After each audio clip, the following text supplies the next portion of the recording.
Assalamualaikum warahmatullahi wabarakatuh. Bismillahirrahmanirrahim.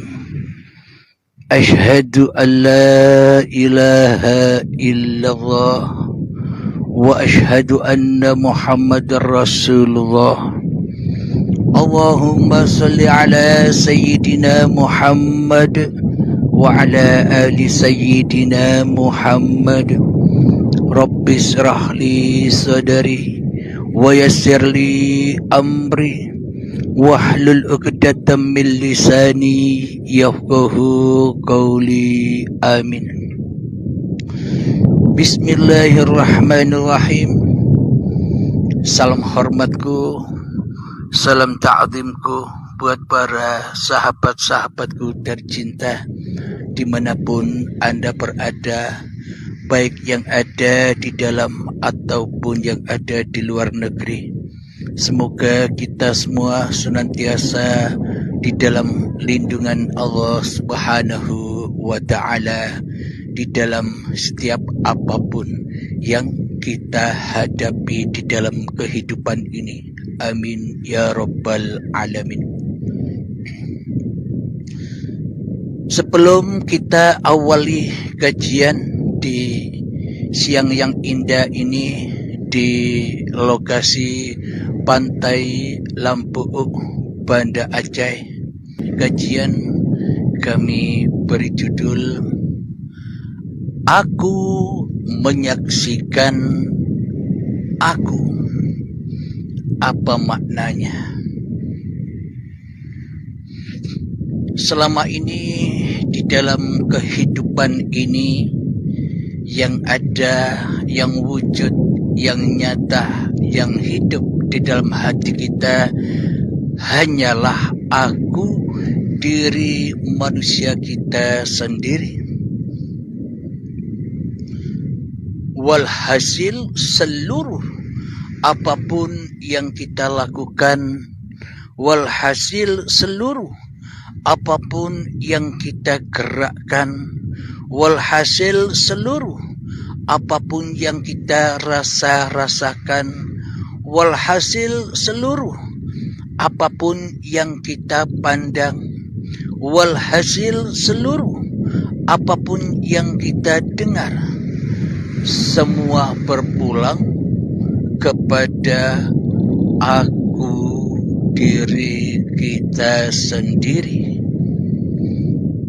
Karena kita memegang peranan penting sebagai Tuhannya diri selama ini. Karena kita memegang peranan penting sebagai Tuhannya hidup dan badan ini yang selama ini kita akui sebagai kitalah sebagai penguasanya. Kitalah sebagai Tuhannya.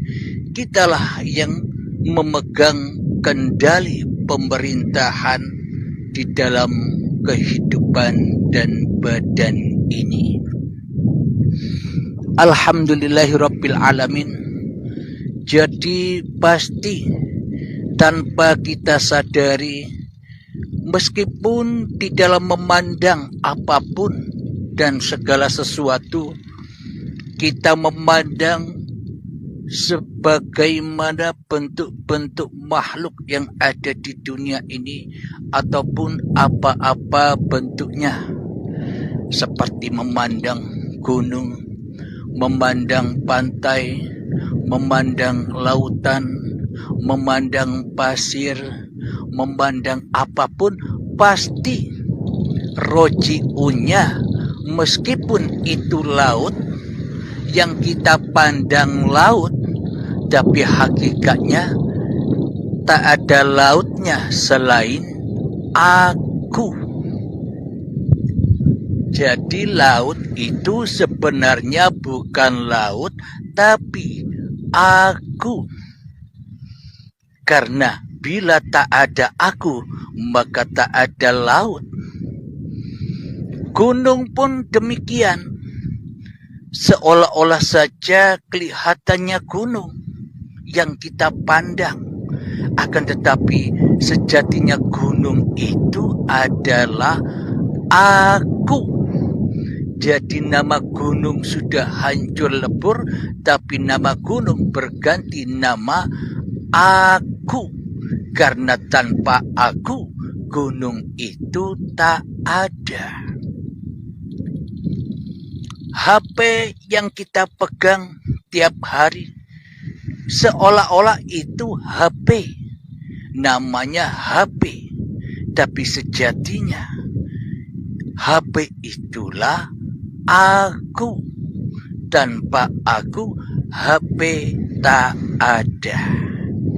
Jadi globalnya apapun yang kita pandang, apapun yang kita dengar, dan apapun yang kita lakukan, baik itu syariat di dalam sholat ibadah atau syariat sejak bangun tidur sampai tidur lagi, semuanya terakui dengan kekuasaan aku.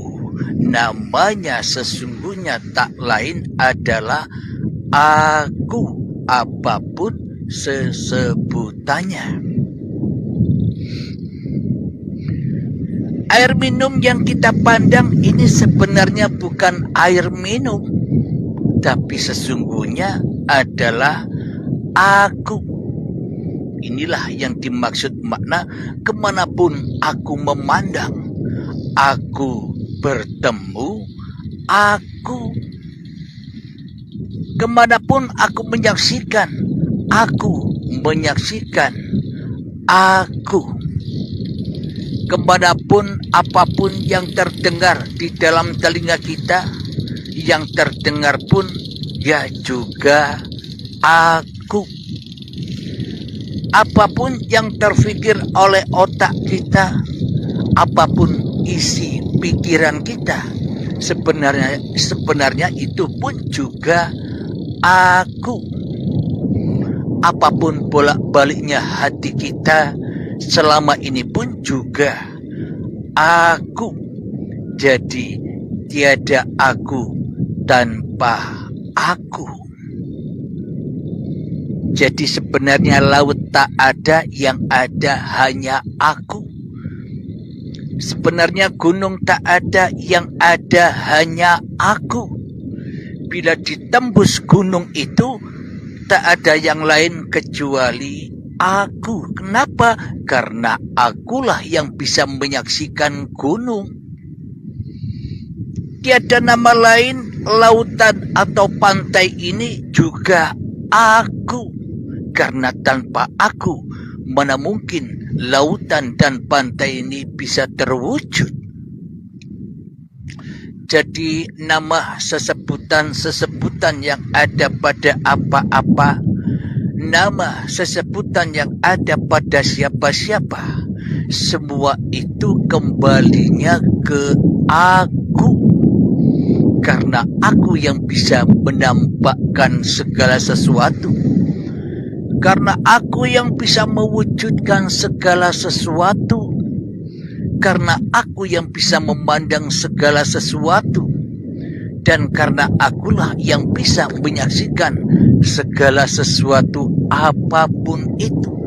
Baik di hadapanku, baik di belakangku, baik di samping kananku, baik pun di samping kiriku, semuanya tawaf menuju aku. Jadi alam semesta ini bertawaf keliling mengelilingi aku. Bila tak ada aku, maka tak akan pernah ada segala sesuatu. Coba kita logikakan. Seumpama kita tak pernah terlahir ke dunia ini, seumpama kita tak dibuat, tak dicipta oleh Sang Maha Pencipta, kira-kira apakah segala sesuatu ini ada? Lautan, pantai, gunung, pasir, bahkan diriku pun juga tak ada. Inilah bukti bahwa seluruh alam semesta dan seluruh segala sesuatu itu tercipta karena adanya aku. Tanpa aku, maka tak akan terciptalah alam semesta dan segala isinya ini. Tanpa aku takkan pernah ada sesuatu pun yang bisa kupandang dan yang bisa kudengar. Karena sebelum aku dilahirkan, sebelum aku diciptakan, sebelum aku didatangkan, maka semua segala sesuatu alam semesta ini takkan ada. Jadi lebih dulu mana antara aku dengan alam semesta ini? Kalau menurut syariatnya ya dahuluan alam semesta ini. Kalau menurut syariatnya ya dahuluan segala sesuatu ini. Logikanya begini. Dulu 50 tahun yang lalu sebelum saya lahir, kan segala sesuatu, kan segala alam semesta ini kan sudah ada. Inilah syariatnya. Jadi kata orang tua kita, kamu sebelum lahir aku sudah ada, kata orang tua kita. Dan segala sesuatu pun juga sudah ada. Inilah bukti bahwa alam semesta dan segala sesuatu ini tercipta demi aku, demi manusia, demi rasul-rasulnya, demi utusan-utusannya, demi ciptaan-ciptaannya, dan demi makhluk-makhluknya. Itu secara syariatnya. Akan tetapi secara hakikatnya yang ada di dalam diri kita, sebelum kita ada, sebelum kita terwujud, sebelum kita hidup dan dihidupkan, apakah kita bisa menyaksikan segala sesuatu? Apakah kita bisa melihat galaksi yang ada di luar angkasa yang begitu hebat luasnya? Kita tak pernah tahu apa-apa karena tanpa aku kita pun tak ada. Tanpa aku maka segala sesuatu dan alam semesta ini takkan pernah ada. Jadi hakikatnya akulah yang menyaksikan aku. Baik yang ada di gunung, yang ada di air, yang ada di laut, yang ada di pantai, semuanya sesungguhnya aku sendiri. Jadi sesungguhnya bukan gunung, tapi aku. Kenapa wujudnya gunung? Karena aku. Namun bukan air lagi, tapi aku. Karena wujudnya air itu karena adanya aku. Pasir yang ada di belakang saya ini pun sejatinya sebenarnya bukan pasir namanya, tapi aku. Karena aku meliputi alam semesta ini, karena aku meliputi segala sesuatu yang wujud, yang terlihat, yang terdengar olehku.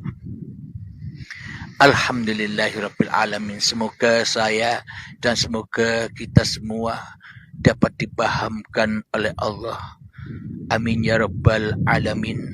Sebelum kita lanjutkan, maka marilah kita masuk ke dalam diri kita agar kita selamat dari huru haranya dunia, agar kita selamat dari huru haranya api neraka, agar kita selamat dari huru haranya neraka jahanam, dan agar pindah dari alam fana, alam kerusakan, pindah hijrah ke alam baka, ke alam keabadian, ke alam langgeng.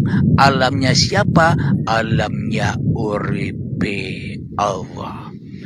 Mengheningkan cipta, mulai. Bismillahirrahmanirrahim. Silahkan.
Alhamdulillahirrabbilalamin.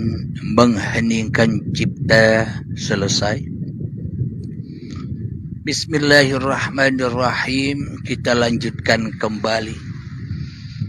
Yang kita kaji di awal tadi itu yang ada di luar diri, yang mana sesebutan apapun itu, baik gunung, langit, mendung, awan, pasir, air, lautan, pantai, semuanya sesebutan itu lebur di dalam aku. Karena akulah yang menyebut itu semua. Karena akulah yang menyebut gunung.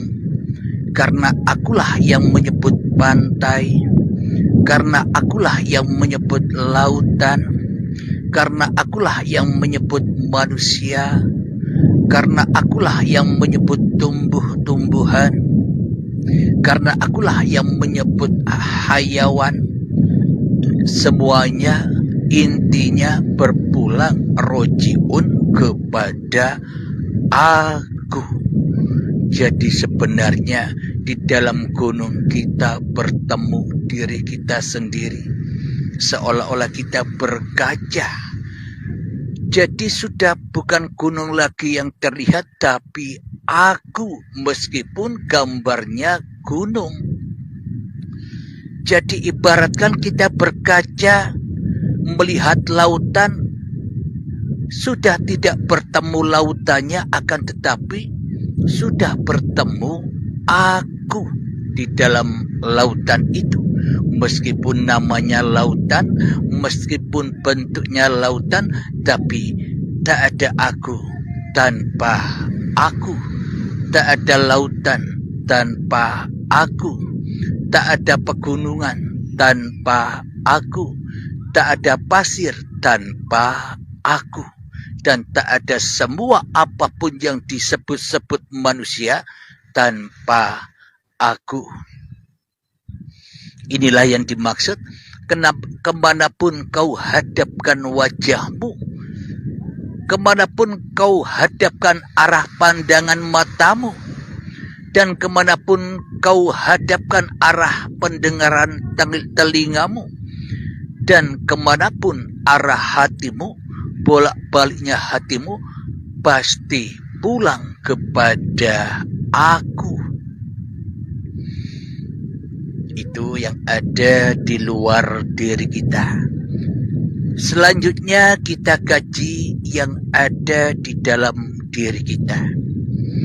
Misal telinga kita, misal hidung kita, misal tangan kita, badan kita, kaki kita. Meskipun semua itu namanya berbeda-beda, ujung-ujungnya pulangnya kepada aku.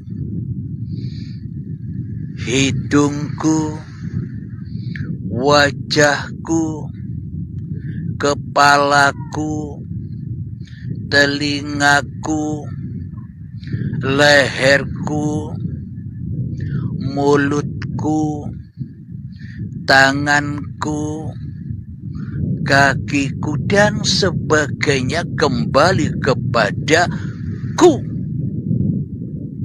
Meskipun ini namanya tangan, tapi sesungguhnya aku. Meskipun kelihatannya ini kaki dan namanya kaki, tapi kembalinya kepadaku. Karena sesungguhnya tangan dan kaki dan serta badan beserta apapun nama-nama yang ada di badan ini, tanpa aku maka mereka takkan tercipta, mereka takkan pernah ada tanpa aku. Maka dari itu, dulu ketika kita masih pencarian di dalam babakan ilmu tauhid, ketika kita masih pencarian di dalam ilmu hakikat makrifat, oleh guru-guru kita disuruh berkaca agar tahu bayangan-bayangan kita. agar tahu hakikat sejati diri manusia kita yang hanya bayangan Tuhan. Alhamdulillahirabbil alamin.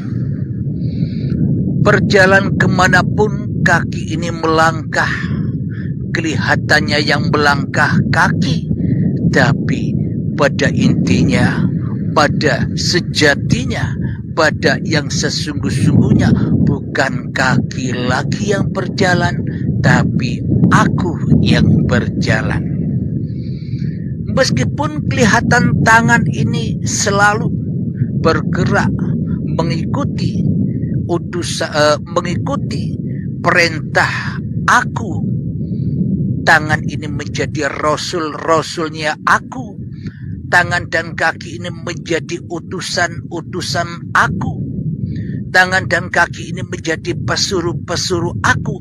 Meskipun namanya pesuruh, meskipun namanya utusan, meskipun namanya rasul, meskipun namanya tangan dan kaki, toh kembalinya semuanya tiada aku tanpa aku. Inilah yang dimaksud syahadat tunggal. Inilah puncak-puncaknya syahadat itu, yakni aku menyaksikan aku. Jadi meskipun syariatnya berbagai macam bentuk nama-nama, tapi sesungguhnya ketika aku yang melihat, ketika aku yang mendengar, maka hancur leburlah nama-nama itu. Yang ada hanyalah aku. Kira-kira kajian dari awal tadi hingga kini sahabat-sahabatku bisa memahami.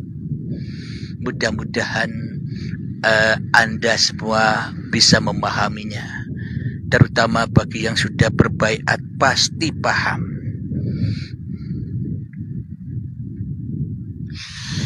Alhamdulillahirabbil alamin. Jadi inilah yang disebut ahadnya Rasul dengan yang berrasuli, ahadnya Muhammad dengan Tuhannya, Ahmad bila mim, Ahmad tanpa mim, yakni ahad. Teraplikasi di dalam Al-Quran dan diabadikan, Muhammad bukan kamu yang melempar, tapi aku yang melempar. Kelihatannya Muhammad yang melempar, tapi sesungguhnya aku yang melempar. Karena aku Muhammadnya sudah hancur lebur di dalam aku Tuhannya. Aku hidupnya Muhammad sudah hancur kiamat, sehingga bangkit kembali kepada aku Tuhannya. Inilah yang dimaksud syahadat tunggal itu. Jadi Muhammadnya, jadi manusianya sudah tak bisa menyaksikan apa-apa lagi. Bagaimana mungkin manusia bisa makrifat, sementara hanya Tuhannya lah yang makrifat. Jadi sesungguhnya manusia yang sudah makrifat, yang benar-benar makrifat adalah ketika manusianya sudah tidak makrifat lagi kepada dirinya, kepada hawa nafsunya. Bagaimana mungkin manusia bisa makrifat kepada Allah? Bagaimana mungkin manusia bisa ma'rifatullah, sementara makrifat pada dirinya saja tak bisa? Alhamdulillahirabbil alamin. Jadi untuk mengaplikasikan syahadat tunggal ini, selamilah, pahamilah, hayatilah keterangan-keterangan dari awal tadi hingga saat ini. Jadi inti dari paparan uripe Allah ini ada di sini, yakni aku menyaksikan aku. Jadi memang untuk menuju kepada aku ini, ya kita harus mengorbankan akunya harta kita. Ya kita harus rela dan ridho mengorbankan akunya ilmu kita. Ya harus rela dan ridho mengorbankan akunya amal-amal kita. Ya harus kita rela mengorbankan kekayaan kita. Ya kita harus rela dan ridho menanggalkan dan meninggalkan hidup dan badanku. Sehingga itulah yang dikatakan kita menyaksikan kiamat secara langsung bagi sahabat-sahabat yang sudah berbaiat, sudah melewati jalan ini. Jadi tanpa kiamat, tanpa kita menyaksikan diri kiamat itu, maka selamanya takkan pernah ada iman, apalagi Islam.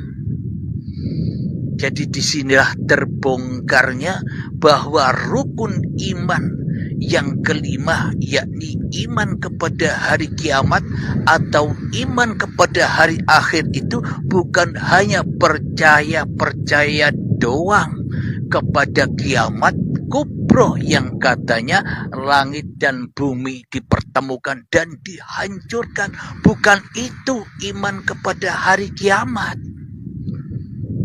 Kalau itu yang dibuat acuan untuk iman kepada hari kiamat, lantas bagaimana mungkin ada nabi dan rasul? Lantas bagaimana mungkin ada orang Islam, ada aulia Allah bila kiamatnya belum datang, bila kiamatnya belum terjadi? Apakah kita disebut beriman kepada Allah, beriman kepada malaikat, beriman kepada kitab-kitab Allah, beriman kepada Rasul, beriman kepada hari kiamat, beriman kepada qada dan qadar, serta kita berjumpa dengan rukun Islam, syahadat, sholat, zakat, puasa, haji, tanpa kita mati dulu, tanpa kita bertemu dengan kiamat kematian diri kita, tanpa kita bisa menyaksikan kekiamatan hidup dan badan kita, maknanya dipersembahkan lagi dengan rela dan ridho kepada Tuhannya, bagaimana mungkin hati kita bisa selamat? Maka bila belum terjadi kiamat, maka iman kepada Allahnya hanyalah dusta dan pura-pura saja.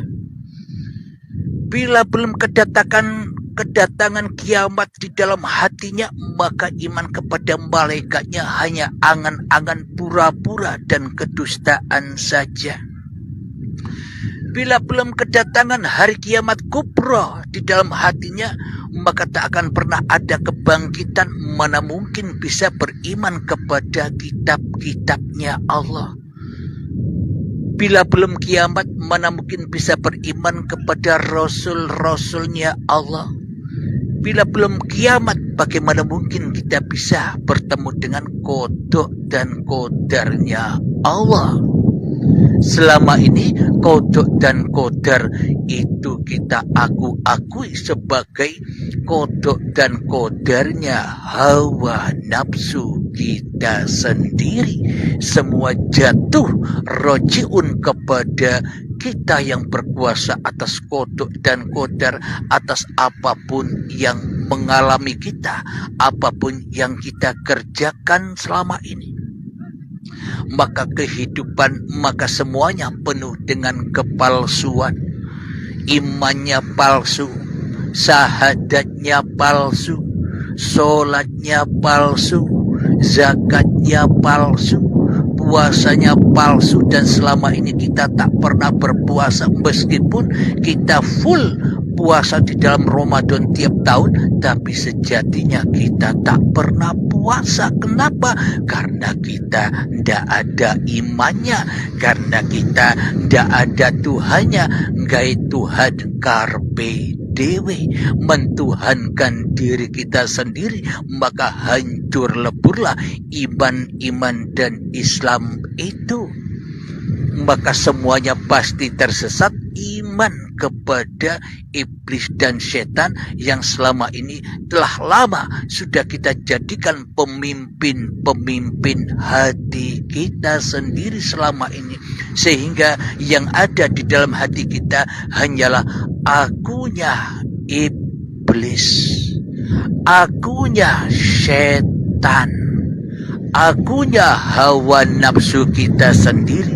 Maka dari itu selama ini kita tidak pernah menyangka bahwa meskipun kita melihat pantai, bahwa kita ketika melihat gunung, bahwa kita ketika melihat lautan, bahwa kita ketika melihat apapun dan segala sesuatu, kita sejatinya menyaksikan diri kita sendiri. Kita tak pernah menyadari selama ini.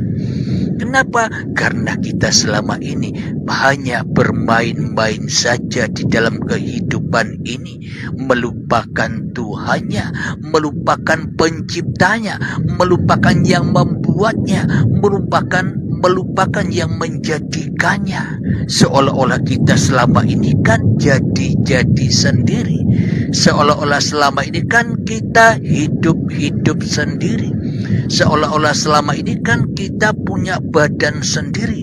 Bahkan seolah-olah kita yang berkuasa atas badan dan yang berkuasa atas antara hidup dan badan. Semua apapun yang kita kerjakan, kegiatan aktivitas kita, baik itu syariat ibadah, sholat dan syariat, bangun tidur hingga tidur lagi, semua kita tuhani sendiri selama ini.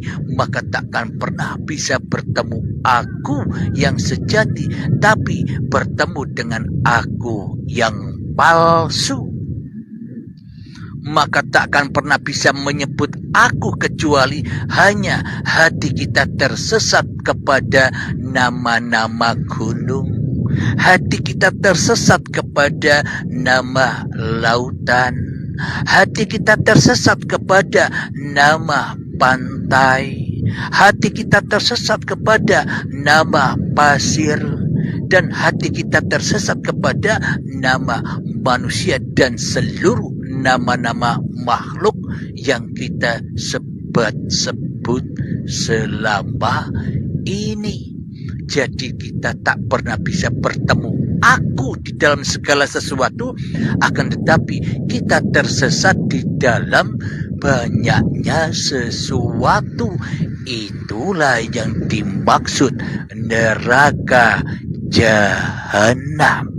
Itulah yang dimaksud lembah dosa. Karena perjalanan kita tidak sampai kepada aku, tapi hanya sampai di dalam pertengahan pengembaraan, tersesat di dalam apa yang kita saksikan. Melihat gunung, tersesatlah hati kita, menambahkan, oh itu gunung. Melihat lautan, tersesatlah hati kita, oh itu lautan. Melihat pantai, tersesat hati kita, oh itu pantai. Melihat pasir, hati kita tersesat, oh itu pasir. Melihat manusia kita sendiri, hati pun kita tersesat memandang, oh aku manusia. Inilah tanda-tanda ketersesatan hati kita, ya termasuk saya juga selama ini. Maka dari itu pelajaran yang seperti ini tidak akan bisa dilewati oleh orang-orang yang masih cinta yang selain Allah di dalam hatinya. Maka dari itu di dalam baiat itu harus rela berkorban, meninggalkan apa saja yang membelenggu-lenggu hatinya.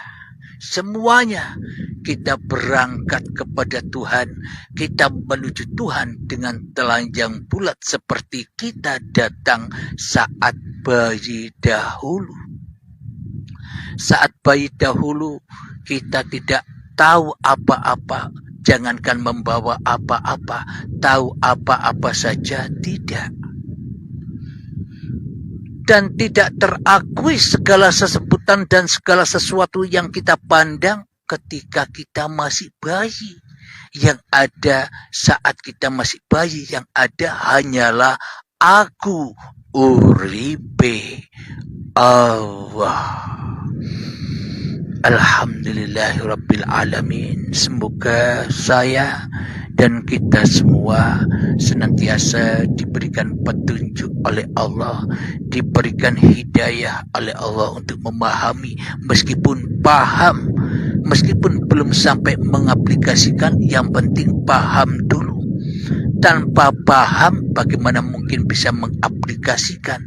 Untuk mencari paham yang sedemikian ini saja, bila kita cari di luar sana, butuh puluhan tahun, butuh biaya yang besar, butuh waktu-waktu yang banyak, butuh waktu-waktu yang tersita, sehingga kita kadang bentrok, sehingga kita kadang bertengkar dengan pasangan-pasangan kita karena kita lebih mementingkan diri sendiri daripada keluarga. Kebanyakan begitu. Akan tetapi para aulia, para wali zaman dahulu ketika mencari Tuhannya, ditinggalkanlah kerajaan-kerajaannya, ditinggalkanlah kekuasaan-kekuasaannya, ditinggalkanlah jabatan-jabatannya, ditinggalkanlah harta-hartanya, ditinggalkanlah kekayaan-kekayaannya, kuda-kudanya, peliharaan-peliharaannya, ditinggalkanlah anak dan istrinya.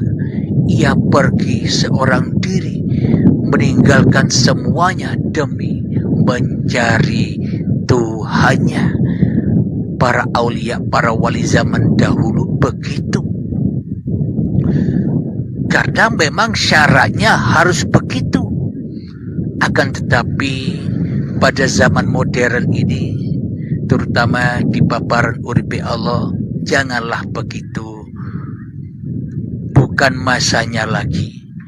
Kalau kita begitu, kita meninggalkan dunia, meninggalkan harta, meninggalkan kendaraan, meninggalkan urusan-urusan dunia, meninggalkan anak, meninggalkan istri, guna kita ingin bertapa, menyendiri di hutan, di lautan, di gua, di gunung. Toh nanti bila kita keluar dari keluarga kita, menuju gunung untuk khalwat, zuhud atau bertapa, ketika kita sedang hening, ketika kita sedang bertapa, yang diingat hartanya, yang diingat rumahnya, yang diingat kerajaannya, yang diingat jabatannya, yang diingat anak istrinya, ya percuma. Buat apa pergi jauh-jauh meninggalkan keluarga? Toh keluarganya masih dibawa di dalam hatinya. Lebih baik kita kumpul keluarga, lebih baik kita kumpul harta, lebih baik kita kumpul jabatan, lebih baik kita kumpul apapun yang kita miliki, asalkan mereka semua tidak masuk di dalam hati kita. Mereka di luar, ya tetap di luar. Yang di dalam hanyalah tempatnya Masjidil Haram, tempatnya Baitullah, tempatnya kita untuk bersujud kepada uripe Allah. Jadi meskipun kumpul dunia, tapi hatinya sudah berakhir, hatinya sudah naik ke langit, hatinya sudah di akhirat, hatinya sudah berakhir keakuan dirinya di hatinya. Alhamdulillahirabbil alamin. Semoga saya dan kita semua dipahamkan ya. Amin ya rabbal alamin. sebelum kita akhiri